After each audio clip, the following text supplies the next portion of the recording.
बिस्मिल्लाहिर्रहमानिर्रहीम। तमाम देखने और सुनने वाले दोस्तों को अस्सलाम वालेकुम। जी दोस्तों, आज का जो हमारा लेक्चर होगा वह एफआईआर, प्राइवेट कंप्लेंट और कलंदरे में क्या फ़र्क होता है इस हवाले से बताऊंगा, क्योंकि इस हवाले में काफ़ी कन्फ्यूजन रहती है। उसी को आज चल के क्लियर करते हैं। दोस्तों, एफआईआर उस सूरत में काटी जाती है जब कॉग्निजेबल ऑफेंस किसी जगह पे सरजद किया गया हो, उसके तहत एफआईआर होती है और एफआईआर की जो सेक्शन है 154 सीआरपीसी के तहत पुलिस ऑफिसर एफआईआर काटती है।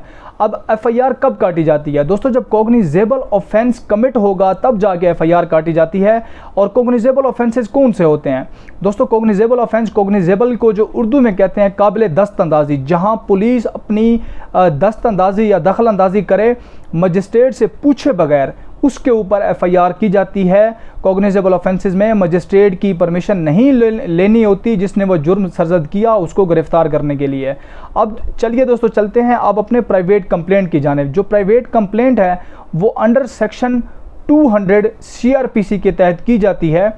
प्राइवेट कंप्लेंट दोस्तों किस सूरत में की जाती है? अब हमें पता है अगर किसी के साथ कोई मसला हो, कॉग्निजेबल ऑफेंस हो गया तो वो एफआईआर कटवा सकता है। वो प्राइवेट कंप्लेंट की जानिब क्यों आता है दोस्तों? जब आपको लगे कि जो आपका ऑफेंस है वो कॉग्निजेबल है लेकिन फिर भी पुलिस एफआईआर नहीं काट रही, आप उस सूरत में मजिस्ट्रेट के सामने पेश होकर private complaint under section 200 CrPC के तहत जाके पेश कर सकते हैं।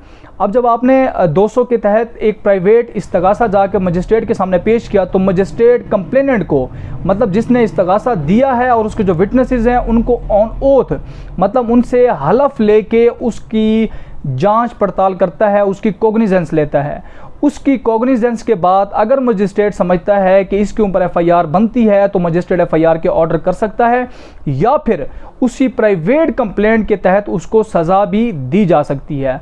अब दोस्तों चलते हैं कलंदरे की तरफ। कलंदरा क्या होता है दोस्तों? कलंदरा वो होता है जहां पब्लिक की पीस को खतरा हो, ब्रीच ऑफ पीस, जहां डिस्टर्बेंस ऑफ पब्लिक ट्रंक्विलिटी हो, मतलब एफरे हो रही हो। एफरे ये होता है कि दो शख्स किसी सोसाइटी में या फिर रोड पे या फिर मोहल्ले में जाकर लड़ाई झगड़ा उन्होंने शुरू कर दिया। उस लड़ाई झगड़े करते हुए पुलिस मौके पर पहुंच जाती है। दोस्तों, पुलिस उनको कलंदरे के तहत 107/151 के तहत उनको अंदर कर देती है, उनको अरेस्ट करती है। इस चीज़ को कलंदरा कहते हैं। अब कलंदरे की मैं आपको मजीद थोड़ी एग्जांपल देता हूँ, इसको एक्सप्लेन करता हूँ। दोस्तों, कलंदरा नॉन कॉग्निजेबल ऑफेंसेस हैं। हमें पता है कि कॉग्निजेबल ऑफेंसेस में जब पुलिस किसी को अरेस्ट करती है उसमें वारंट की ज़रूरत नहीं पड़ती, मजिस्ट्रेट की परमिशन की ज़रूरत नहीं पड़ती। लेकिन जब नॉन कॉग्निजेबल ऑफेंस सरजद हुआ हो उसमें मजिस्ट्रेट की परमिशन लाजमी होती है। किसी को गिरफ्तार करने के लिए पुलिस मजिस्ट्रेट के सामने जाती है, उनसे वारंट लेती है, फिर उसको जाके अरेस्ट कर लेती है। दोस्तों, ये नॉन कॉग्निजेबल की हद तक था। अब जो कलंदरा है, पुलिस मौके पर पहुंची, वहां लड़ाई हो रही है, पुलिस ने उनको पकड़ के अंदर किया। अब ना यहाँ उन पे एफआईआर बनती है क्योंकि उन्होंने किसी का सर भी नहीं फाड़ा, ना कॉग्निजेबल इस तरह का कोई ऑफेंस हुई है, ना चोरी हुई है, ना डकैती हुई है, ना रेप हुआ है, ना एक्सटॉर्शन हुई है। उसके बावजूद अब पुलिस ने उनको अरेस्ट तो कर लिया। अब क्या करेगी उनको? दोस्तों, पुलिस अमूमी तौर पर उनको कलंदरे में अंदर कर देती है। कलंदरे की मैं आपको एक और एग्जाम्पल भी देता हूँ। आपस में दो हमसाए जो हैं लड़ पड़े हैं, एक दूसरे के साथ गालम गलोच कर रहे हैं। कोई तीसरा मोहल्लेदार, कोई तीसरा शख्स अगर पुलिस को कॉल करता है कि ये लोग हमें तंग करते हैं, ब्रीच ऑफ पीस या डिस्टर्बेंस ऑफ पब्लिक ट्रंक्विलिटी में, पुलिस उन दोनों के खिलाफ कलंदरा काट सकती है या फिर पुलिस एक के खिलाफ कलंदरा काटेगी। लेकिन बाज जो देखा गया है वो कलंदरा दोनों पार्टीज के अगेंस्ट काटा जाता है। अब दोस्तों, इसकी तीसरी एग्जांपल की तरफ जाते हैं कि 15 को कोई शख्स कॉल मूव करता है कि किसी के प्लॉट का मसला है, वहाँ वो लोग काफ़ी ज़्यादा लोग इकट्ठे हो गए और हमें लड़ाई का शदीद खतरा है। पास के मोहल्ले वाला या फिर घर वाला पुलिस को कॉल कर देता है। पुलिस मौके पर पहुंच के उन सारों को 8-10 बंदे या 5-6 बंदे उनको अरेस्ट कर लेती है। अब दोस्तों, यहाँ उन्होंने अरेस्ट किया, उन्होंने लड़ाई भी नहीं की, लेकिन वो वहाँ लड़ाई की नीयत से इकट्ठे हुए थे, उनके हाथों में डंडे थे। इस सूरत में भी पुलिस उनको कलंदरे में 107/151 में अंदर कर देती है।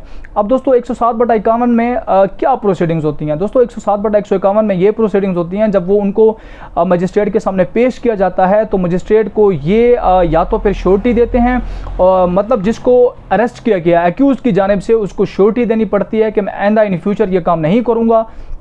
और पुलिस वालों को ये चीज़ लाजमी प्रूफ करनी पड़ती है कलंदरे की सूरत में कि उस शख्स को गिरफ़्तार किया आया कि वहाँ ब्रीच ऑफ पीस और पब्लिक ट्रंक्विलिटी, पब्लिक की जानो माल को इस तरह का ख़तरा मौजूद था या फिर नहीं था, या फिर वहाँ किसी कॉग्निजेबल ऑफेंस का ख़तरा था या नहीं था।